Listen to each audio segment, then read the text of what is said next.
राजा द्रुपद ने द्रौपदी की विवाह के लिए एक स्वयंवर रचा था। स्वयंवर में नीचे तेल रख दिया था बहुत बड़ा बर्तन में, और ऊपर में एक मछली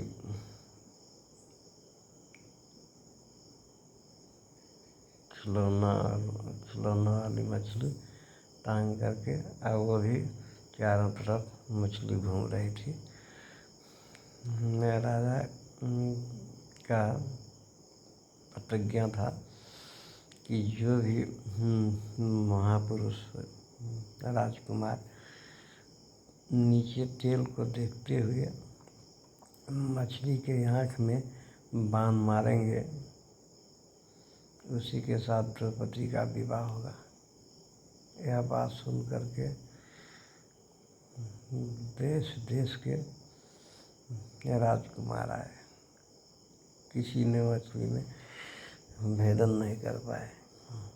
अर्जुन तो धनुर्धारी थे ही, तीर चलाने में माहिर। एक बार गुरु ने सभी विद्यार्थियों को धनुष बाण की परीक्षा के लिए एक खिलौना एक वृक्ष के ऊपर टांग दिया था, और बोलता था कि ये चिड़िया के आँख में जो बाण मारेगा वही पास होगा। तो बारीकी से सबों को बुला बुला के पूछे थे। कोई बोलता था मुझे चिड़िया दिखाई देता है, कोई बोलता मुझे पेड़ दिखाई देता है, कोई बोलता मुझे डाली दिखाई देता है। अर्जुन की बारी आई तो अर्जुन को पूछा गया कि अर्जुन तुम्हें क्या दिखाई देता है? तो जो लक्ष्य को भेदी होते हैं, जिसका लक्ष्य पर ध्यान रहता है, उसको वही चीज़ दिखाई देता है। अर्जुन बोला कि हे गुरुवर, मुझे चिड़िया की आँख दिखाई देती है। बोला उसी का लक्ष्य भेद करो। अर्जुन ने मारा बाण, चिड़िया का आँख का भेदन कर दिया। उसी समय उनके गुरु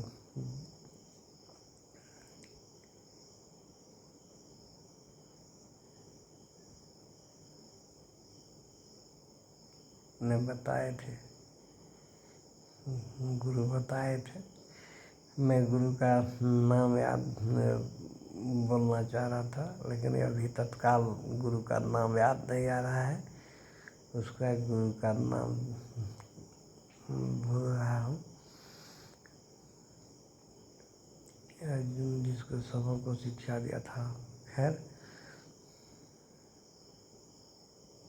द्रोणाचार्य।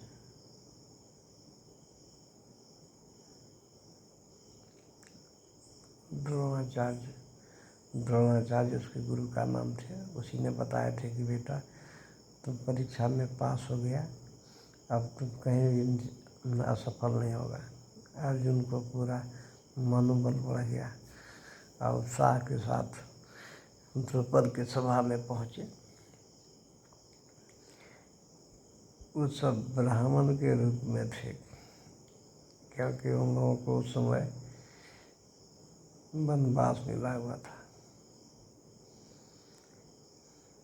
तो ब्राह्मण के रूप में सब विचरण कर घूम रहे थे। जब गए बाण चलाने के लिए तो बहुत राजा इसका विरोध किए कि मैं ब्राह्मण इसमें बाण नहीं चला सकता है। तो कृष्ण भगवान समझ गए कि ये सब ये अर्जुन ही है। तो कृष्ण भगवान उनको साथ दिए, बोले नहीं, क्यों नहीं, कोई भी बाण चला सकते हैं, कोई भी लक्ष्य भेज सकते हैं, यहाँ किसी को मना ही नहीं है। तब अर्जुन गए और पानी में देखते हुए मछली की आँख में बाण चला दिए। तो वहीं पर द्रौपदी का विवाह अर्जुन से हुआ।